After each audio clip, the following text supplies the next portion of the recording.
Olá, tudo bem? Paz, tem uma palavra de Deus para compartilhar com você na nossa reflexão de 13 de julho, cuja leitura do dia em Mateus 15, primeiro livro de Crônicas, capítulos 11 e 12. Você já viu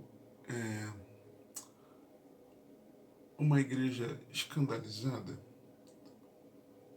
Ou deveríamos dizer escandalosa? Pega a sua Bíblia, acompanhe comigo se você puder. Mateus 15, versos 7 a 11, e nos diz assim, de 1 a 11, nos diz assim a santa e poderosa palavra de Deus. Então chegaram a Jesus uns escribas e fariseus de Jerusalém, dizendo: Por que transgridem os teus discípulos a tradição dos anciãos? Pois não lavam as mãos quando comem pão. Ele, porém, respondendo, disse-lhes: Por que transgredis vós também o mandamento de Deus pela vossa tradição? Jesus muito sabe, né? Porque Deus ordenou, dizendo: Honra teu pai e a tua mãe. E quem maldisser ao pai ou à mãe, certamente morrerá. Mas vós dizeis: Qualquer que disser ao pai ou à mãe, é oferta ao Senhor, que poderias aproveitar de mim. Esse não precisa honrar nem a seu pai nem a sua mãe. Assim validastes pela vossa tradição o mandamento de Deus. Hipócritas! Bem profetizou Isaías a vosso respeito, dizendo: Este povo se aproxima de mim com a sua boca e me honra com os seus lábios, mas o seu coração está longe de mim. Mas em vão me adoram, ensinando doutrinas que são preceitos dos homens. E chamando a si a multidão, disse-lhes: Ouvi e entendei. O que contamina o homem não é o que entra na boca, mas o que sai da boca, isso é o que contamina o homem. Foi até 11, mas até o 12.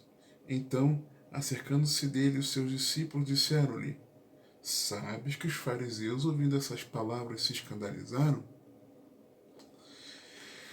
Pois bem, pois bem, pois bem, pois bem, pois bem. Meditar nesse texto, olhando ao redor e também para dentro de nós, ok? Fique bem claro, nos faz refletir em como o texto bíblico ele é atual e preciso. Atual e preciso. A igreja chamada evangélica adotou práticas e costumes que se tornaram tradições, mas que ou não estão na Bíblia, ou pior, são contrárias, pior entre aspas, contrárias a princípios bíblicos. O que era considerado uma mundana modernidade tornou-se tradicional nas últimas décadas. Infelizmente. Tristemente. Eu me lembro, não dando um exemplo bobo, eu me lembro que há não muitos anos atrás, não chega a 5 anos talvez, no máximo 5, eu me lembro de um pastor aqui na cidade onde moro, por quem tenho um grande carinho e respeito, ouvir ele gravar um vídeo, ele sempre foi assim meio aguerrido, às vezes belicoso, e o temperamento dele, não vou falar se certo ou errado, tá? Mas eu me lembro dele gravar um vídeo passando em frente a um local de culto, onde irmãos se reuniam, e de que a fachada tinha sido pintada de preto. Aí ele passa por essa rua, em frente a esse local, e fica escandalizado por ver as fachadas, a fachada pintada de preto. Grava um vídeo, publica nas redes sociais. Aí, há pouco tempo, não tem nem um ano, eu me deparei que o local de culto da sua igreja, da igreja que ele pastoreia, a fachada está igualmente pintada de preto. E tem sempre aquela argumentação da estética,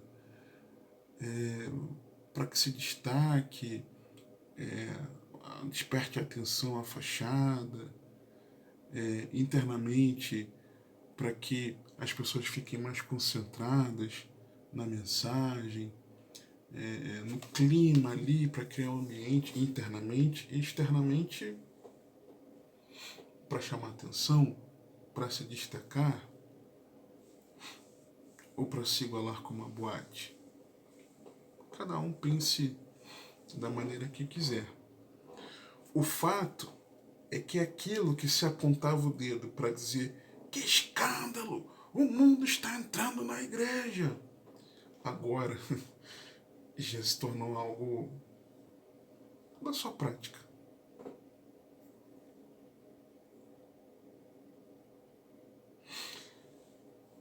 Lamentavelmente, demonstrando que tais tradições se tornaram maiores do que as escrituras na sua prática,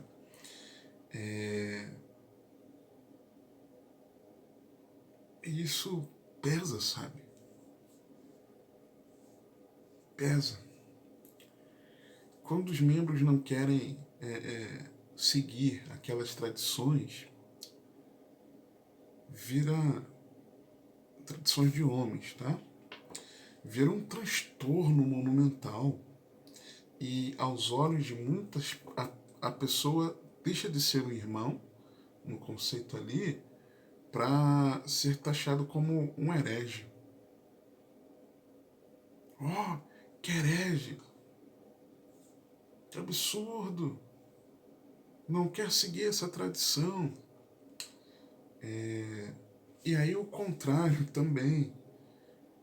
Quando alguém procura fazer o que é bíblico e cristão, se torna um outro tipo de herege.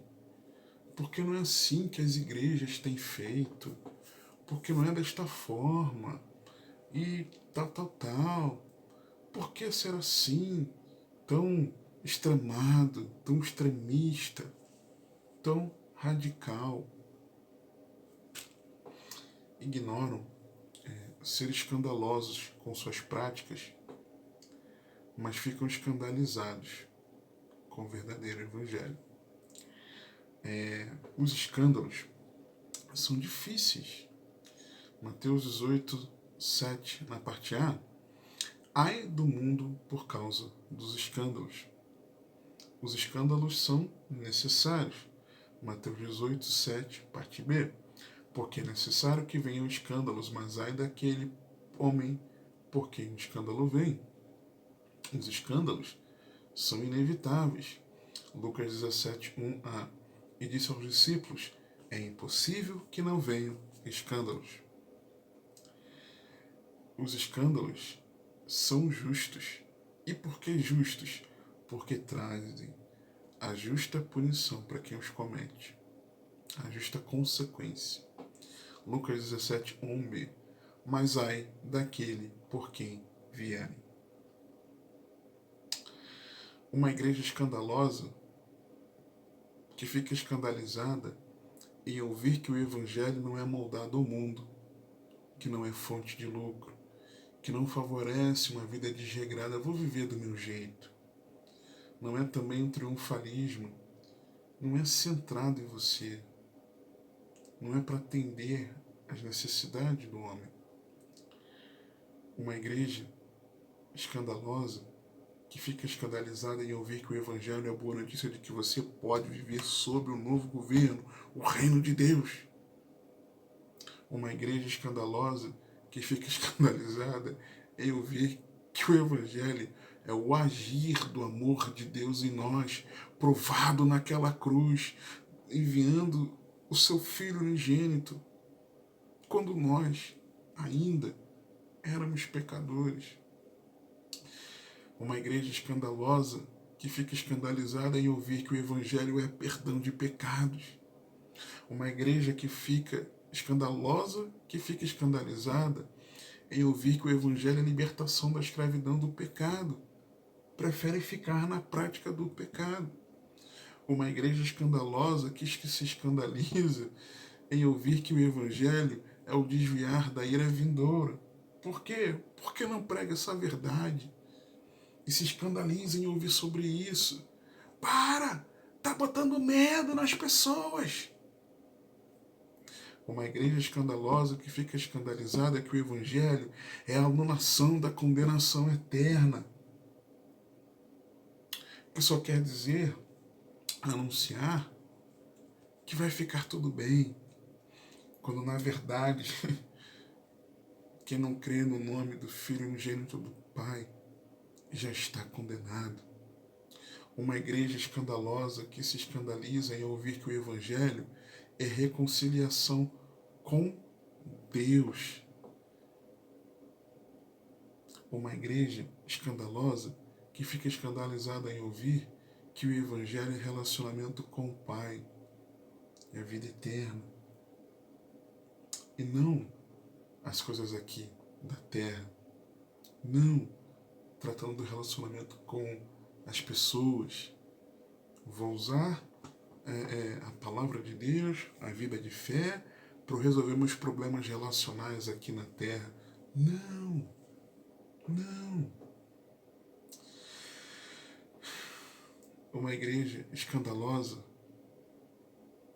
que fica escandalizada em ouvir que o Evangelho é a boa nova desenhada e revelada por Deus sobre o que Ele tem feito para resgatar para si pecadores através da cruz por seu Filho Jesus Cristo, tornando-os seus filhos com os quais viverá para sempre. Mas, quando ouve que a glória é toda de Deus, que o mérito é de Deus, e que nós não podemos salvar a nós mesmos, fica escandalizado quando entende, quando ouve que o Evangelho é simples. Uma igreja que fica escandalizada em ouvir que a vida eterna não são as ruas de ouro, não é a morada suntuosa, esperada por muitos no céu, mas que é Deus vivendo conosco para sempre. Lembra que eu comento isso aqui nas reflexões? A promessa de toda a Bíblia é a redenção eterna, os novos céus, nova terra, em que habitaremos com Deus para sempre. Isso escandaliza. Uma igreja escandalosa que fica escandalizada em ouvir que o Evangelho é sobre Jesus, a salvação. Não é sobre cura, não é sobre casa própria, não é sobre resolver os problemas da vida. É sobre Jesus, a salvação. Não é sobre lições de moral, meramente. Uma igreja escandalosa que fica escandalizada em ouvir que o Evangelho é sobre Cristo, o Messias, que por todas as Escrituras foi prometido ser enviado por Deus. Uma igreja escandalosa que fica escandalizada em ouvir que o Evangelho é sobre o Filho de Deus, o unigênito do Pai, em quem devemos ter fé. E uma fé que se aplica de uma forma muito específica, diferente do que muitos compreendem. Uma igreja escandalosa que fica escandalizada em ouvir que o Evangelho é Jesus, nosso Senhor e Salvador pessoal para sempre. Não se compromete com Ele, se escandaliza em ouvir que é necessário ter um compromisso com Ele e se escandaliza em ouvir que é preciso confiar totalmente nele. E E meditar nisso me fez lembrar do que já dizia uma agora tradicional canção de cerca de 20, quase 30 anos atrás. Diz assim: eu sinto verdadeiro espanto no meu coração em constatar que o Evangelho já mudou, que ontem era servo, agora acha-se Senhor, e diz a Deus como ele tem que ser.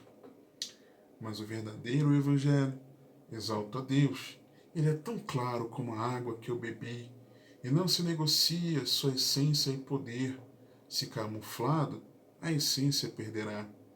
O Evangelho é que desvenda os nossos olhos e desamarra todo o nó que já se fez. Porém ninguém será liberto sem que clame arrependido aos pés de Cristo, o Rei dos Reis. O Evangelho mostra o homem morto em seu pecar, sem condições de levantar-se por si só, a menos que Jesus, que é justo, o arranque de onde está e o justifique e o apresente ao Pai. Mostra ainda a justiça de um Deus que é bem maior que qualquer força ou ficção, que não seria injusto se me deixasse perecer, mas soberano em graça me escolheu. É por isso que não posso me esquecer.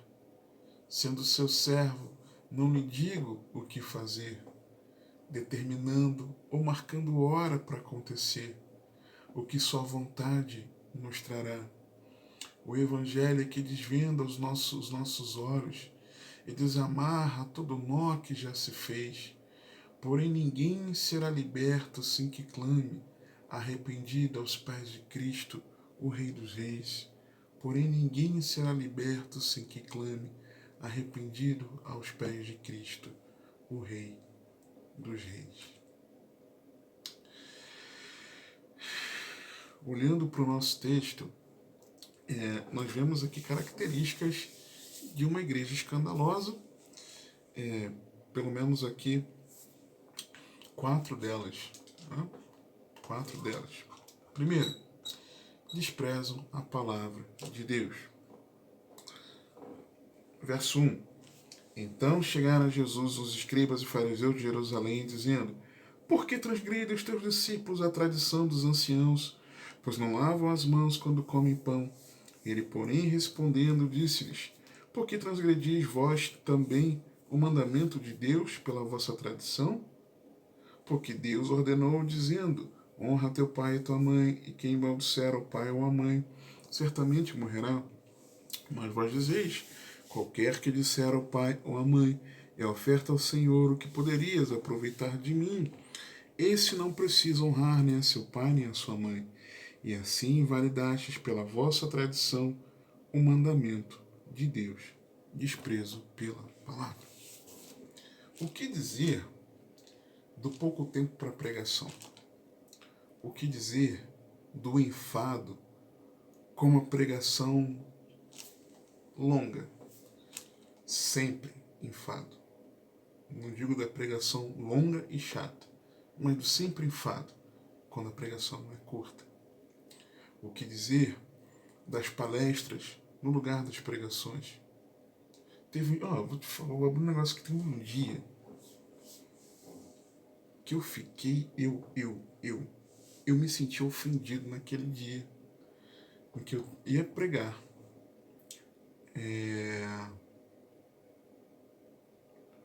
Ou eu tinha acabado de pregar.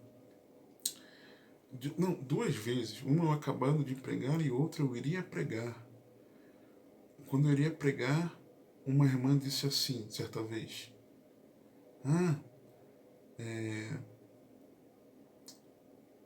se eu não me engano foi depois, ou foi antes, eu não me lembro, mas Deus te abençoe, ou que bênção, que bênção a sua palestra. Palestra. Vocês. Me lembro também de um outro rapaz lá, certa vez. Puxa, olha, Gostei muito da palestra. Palestra.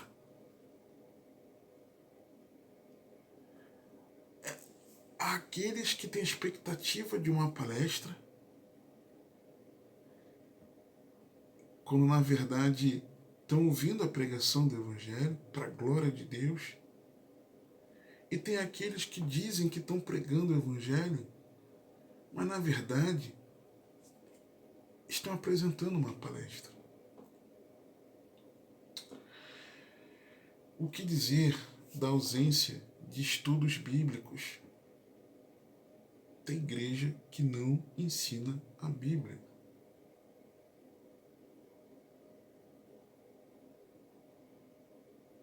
Não tem culto de ensino, não tem escola bíblica, não tem nada de estudo. Nada. O que dizer da enorme quantidade de discípulos de Cristo que pouco meditam na Bíblia? Desprezo pela palavra, uma igreja escandalosa. Como vai conhecer ao Senhor? Como vai ouvir a voz de Deus, saber a vontade de Deus, se não se preocupa com a palavra? Desprezo. Segunda característica, versos 7 a 9, é de que servem do seu jeito. Hipócritas. Bem profetizou Isaías a vosso respeito, dizendo: este povo se aproxima de mim com a sua boca e me honra com os seus lábios, mas o seu coração está longe de mim. Mas em vão me adoram, ensinando doutrinas que são preceitos de homens. Serve a Deus do seu jeito, dedicando seu tempo, suas habilidades, seus talentos, seus tesouros, seu recurso financeiro, em uma entrega extravagante. Olha a plástica, a estética, por exemplo, do tempo de louvor, dos locais de culto, dos feitos pro reino, que muitos têm feito. E que essa extravagância ela está ecoando aos ouvidos do mundo, mas que não passam pela régua da palavra. E por que não passa pela régua da palavra? Porque ou são antibíblicas ou extrabíblicos. Porque desprezam a palavra. Em vão me adoram, ensinando doutrinas que são preceitos dos homens. Terceira característica que eu vejo aqui de uma igreja escandalosa, versos 10 a 11, é que perdem o foco. E chamando a si a multidão, disse-lhes: ouvi e entendei, o que contamina o homem não é o que entra, mas o que sai da boca. Isso é o que contamina o homem. Gastam tempo com bobagens, futilidades, floreios e muitas vezes também heresias de perdição. E se não forem heresias, mas coisas assim que não produzem fruto prático para edificação espiritual, sabe? E não compreendem a importância da transformação interior. Por quê? Porque querem seus próprios meios para servir a Deus.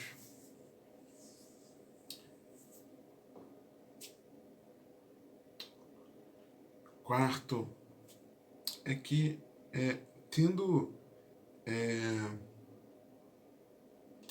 desprezado a palavra, servindo a Deus do seu jeito e perdendo foco do que mais importa, nós levamos a um outro passo, é que quando é confrontado, rejeita. Versículo 12.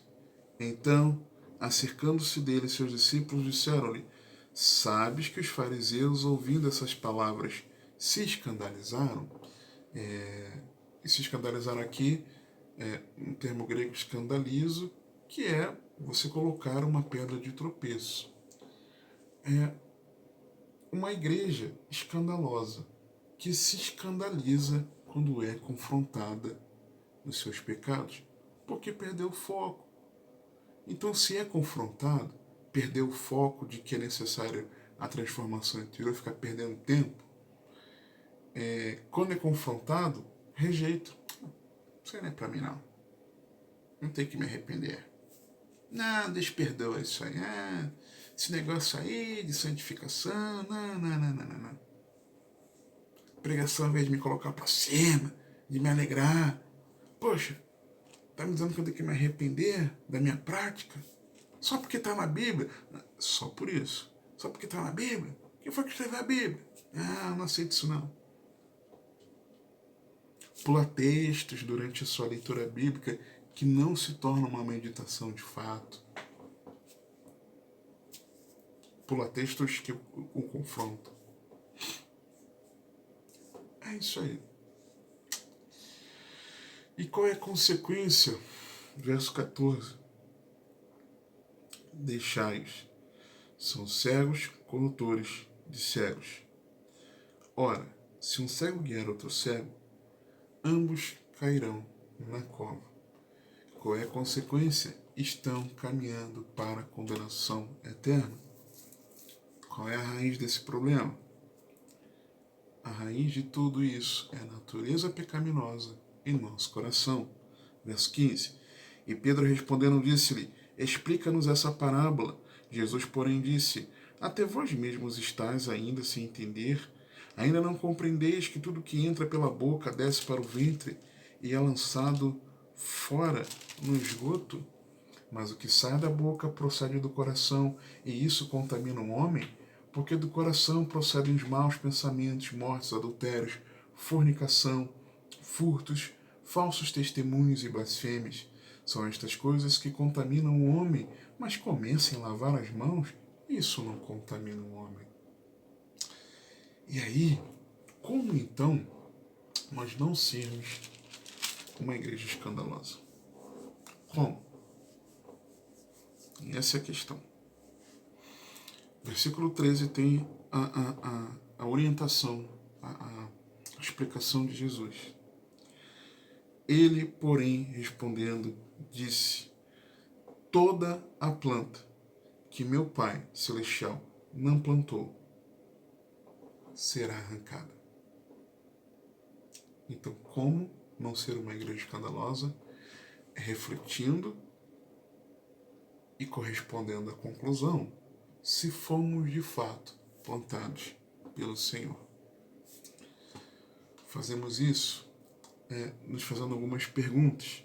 Primeira delas, tenho falsa aparência? Eu aparento ser de Cristo, mas na verdade, eu não sou. Mateus 13, 27 a 30. E os servos do pai de família, indo ter com ele, disseram-lhe, Senhor, não semeaste tu no teu campo boa semente? Porque tem então joio? E ele lhes disse, um inimigo é quem fez isso. E os servos lhe disseram, queres pois que vamos arrancá-lo? Ele, porém, lhes disse, não, para que eu colher o joio? Não arranqueis também o trigo com ele?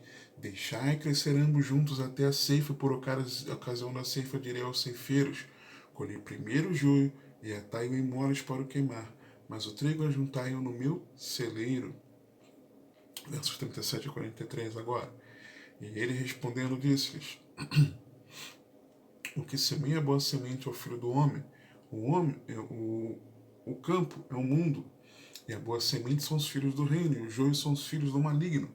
O inimigo que o semeou é o diabo, e a ceifa é o fim do mundo, e os ceifeiros são os anjos. Assim, como o joio é colhido e queimado no fogo, assim será na consumação deste mundo. Mandará o Filho do Homem os seus anjos, e eles colherão do seu reino tudo que causa escândalo e os que cometem iniquidade, e lançá-los-ão na fornalha de fogo. Ali haverá pranto e ranger de dente.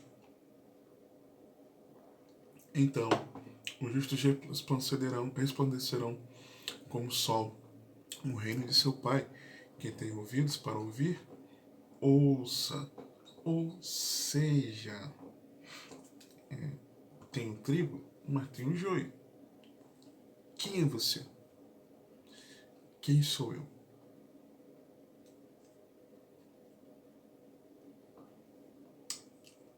Temos falsa aparência?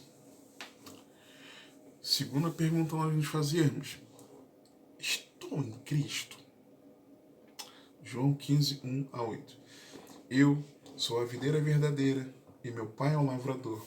Toda vara em mim que não dá fruto, atira e limpa toda aquela que dá fruto, para que dê mais fruto.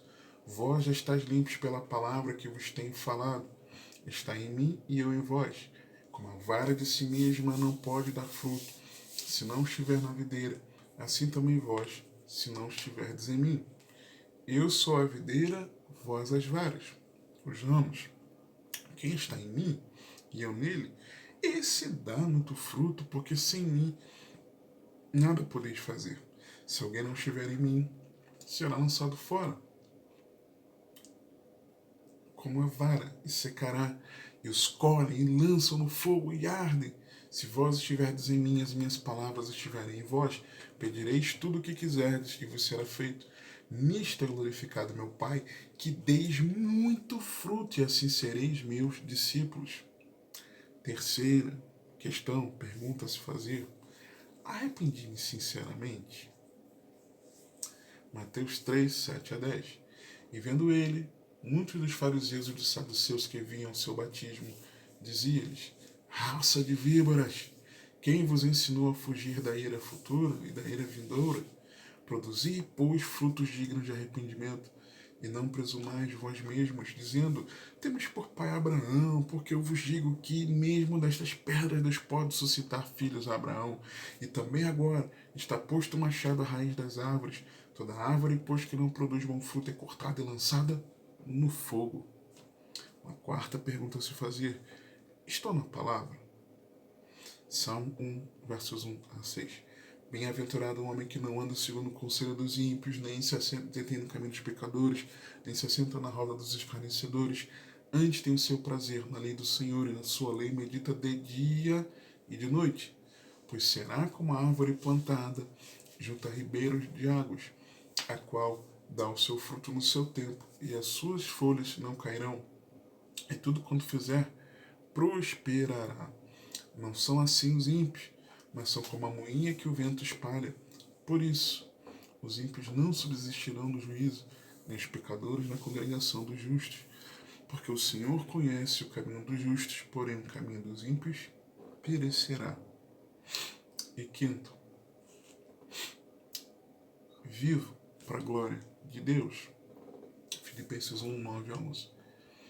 E peço isto, que o vosso amor cresça mais e mais em ciência e em todo conhecimento, para que aproveis as coisas excelentes, para que sejais sinceros e sem escândalo algum até o dia de Cristo, cheios dos frutos de justiça, que são por Jesus Cristo, para a glória e louvor de Deus. Sabemos que ainda há diversas igrejas bíblicas fiéis ao Senhor e à sua palavra. Reconhecemos que, mesmo em meio a uma igreja com práticas não bíblicas, há pessoas fiéis a Deus, que estão ali despertando e buscando retornar ao Evangelho. Logo, oremos, para que igrejas e indivíduos que se desviaram retornem ao Evangelho de Cristo. Oremos para que aqueles que nunca estiveram no Evangelho conheçam-no de verdade e o sigam, pois há falsas instituições e falsos cristãos desde a origem. Oremos para que as igrejas e indivíduos que estão no Evangelho perseverem até o fim. Que você e eu possamos não sermos escandalosos ou escandalizados, mas vivamos a cada dia exaltando e bendizendo a Deus, como nós vemos claramente que é a vontade do Pai. que nós nos rendamos a Ele completamente. Que o Senhor te abençoe e te guarde, que Ele te conduza e governe a sua vida, porque você tem acesso.